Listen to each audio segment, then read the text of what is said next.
চাচি কি খবর? গোস্ত খাবো না, গোস্ত খেলে গোস্ত খামো। এই তো। গোস্ত খাবে? হ্যাঁ গোস্ত তো বেচা কিনে শেষ। আধা কেজি না গোস্ত আছে, হাফ কেজি পাই না। এগুলো বেশি এমন চাউল নেওয়া নাকবি। খাও হ্যাঁ খা, চাউল দিলে অনেক খা। গোস্ত চাওয়া লাগছে না, আসে চাচি চাওয়ার নাই। গোস্ত আছে হলো হাফ কেজি। এই হাফ কেজি দুধ গোস্ত আমি বেশি 350 টাকা। হইবি তো এই 350 টাকা কয় কেজি চাউল হবে? না তো 6 কেজি চাউল চাউল হবে। হইবে। হ্যাঁ তাহলে 5 কেজি চাউল হবে। হ্যাঁ মুই তোমাকে কেমন করে গোস্ত দেব? তোমরা বুঝবেন কেমন করে দেন। গোস্তরা না চাইলে ভালো হয়। হ্যাঁ। এই খালি 10 টাকা নিয়ে যাও। দেও হ্যাঁ দেও। 10 টাকা দিলে খুশি চাচি। কি করবো এখন? তোরা যেটা করছিস কি করবি? কি করবো? ও চাচি আপনি গোস্ত কখন দিয়ে খান না? মেলা দিন থেকে খাই না। কখন থেকে? বকরা দিয়ে রাখ থেকে খাই না। কিনেরও হয় না, খাওয়ারও হয় না। কয় মাস বকরাতে যে খাওয়া হয়েছে হ্যাঁ। বকরাতে মাছ গোস্ত দেয় না। দিছিল না, খাসি মেলা দিন হয় না। মেলা দিন, হ্যাঁ। 3 মাস। হ্যাঁ। মানে আর গোস্ত কিনে খাওয়া? না বাবা, ডাকেও হয় না। না কিনেরও হয় না, খাওয়ারও হয় না। মিশে তা তো সেটা কি বলবো, সে বকরা এই দিয়ে গোস্ত খাইছে আর এই পর্যন্ত চাষি খাওয়ারও হয় না। কিনেরও পায় না, খায় না। খাওয়ারও কি বলবো, এখন আমার বেশি কিনা শেষ, আধা কেজি গোস্ত আছে। চাষি এখন চাচ্ছি কি করব বলেন আপনারা? আপনাকে দিলে খুশি? আমার যারা কলেজের ভাইরা আছেন, আমি এই চাষিকে গোস্ত হাফকে তুলে দিলে কি আপনারা খুশি? তাহলে আপনারা ভিডিওটা দেখেন।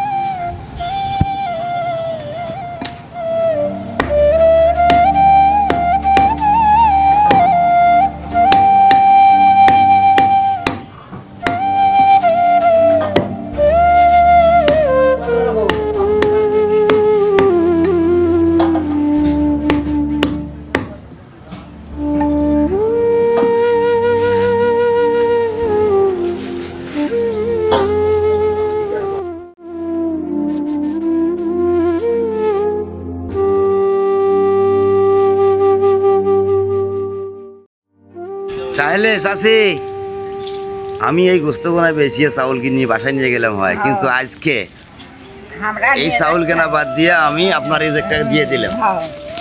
হ্যাঁ, খুশি খুশি নিয়ে বেজার? খুশি বাবা। খুশি? হ্যাঁ বেজার হওয়ার নেই, খুশি। বাদ খানাওয়ালা কয়জন বাসায়? 2 জন। কিরা আছে বাসায়? আমরা 2টা বেটা। মানে 2টা বেটা হ্যাঁ ছোট। ছোট মানে? হ্যাঁ আপনি তো বয়স হয়ে গেছে অনেক, হলে হবে কি এখন পড়াশোনা করে যাবো। পড়াশোনা করে। হ্যাঁ। তাহলে এই যে গোস্ত দিলাম 8 টাকা ঢুকে না কেন? মশলা লাগে না নাকি না? মশলা কিন্তু করে দেওয়া লাগবে। যাও 300 টাকা দাও। 300 হ্যাঁ। 300 দিলে খুশি? হ্যাঁ কি খুবই করবো? খুশি। খুশি আমরা কি করছি। চাষি গোস্ত নিলে আরো টাকাও চাচ্ছে, কি বলবো ভাইরা আপনারা বলেন।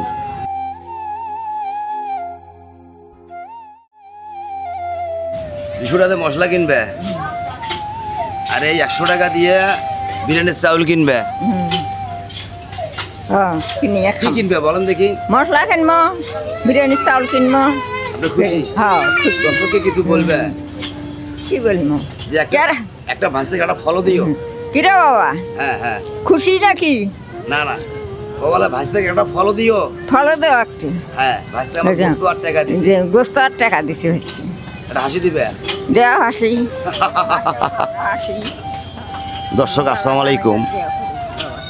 আমাকে ভিডিওগুলো ভালো লাগে ভাই, কারণ 1 কেজি গরুর গোস্তর দাম হয়তো বিভিন্ন জায়গায় বিভিন্ন দাম, কোথাও জায়গায় 700, কোথাও 800, কোথাও 900, কোথাও 1000। কিন্তু এই অসহায় লোকগুলো কোনোদিন মনে হয় আমরা 1 গ্রাম গোস্তও কিনে খেতে পারে না, কারণ হয়তো বছরে একটা কুরবানি ঈদ হয়, তখন হয়তো কিছু মানুষ দেয়, এলে খায়, আর পাশাপাশি কোথাও যদি কেউ কোনো সময় ডাকায় তখন খায়। কিন্তু এদের হাতে, এই অসহায়কের হাতে আমি গোস্ত তুলে দিতে পারলে অনেক খুশি হই ভাই। কারণ খুশিটা এই কারণে হয় যে এই ভিডিওগুলো যেমন আমি ফেসবুকে দেওয়া হয়, আপনারা দেখেন, দেখাবার সুন্দর একটা কমেন্ট করেন, সুন্দর একটা শেয়ার করেন, সুন্দর একটা ফলো দেন। কেউ কমেন্টে লেখেন যে ভাই আপনার ভিডিওগুলো ভালো লাগে, আপনি চালে যান, আমরা আপনার পাশে আছি। এই কারণে ভাই আমি আপনার পাশে আছি, আপনারা আমার পাশে আসেন বিদায় আমি আপনার পাশে আছি। আপনারা আমাকে যে ভালোবাসাটা দিচ্ছেন, এটা কি বলবো, বলার আমার কিচ্ছু নাই। আমি আপনার ঘরে অসংখ্য ধন্যবাদ জানাই, কারণ আমার কাছকে কোথায় নিয়ে গেছেন আপনারা আমি তো বুঝি। কাজেই আপনার কমেন্টগুলো আমাকে ভালো লাগে ভাই। তা আপনারা ভালো থাকেন, সুস্থ থাকেন। আসসালামু আলাইকুম।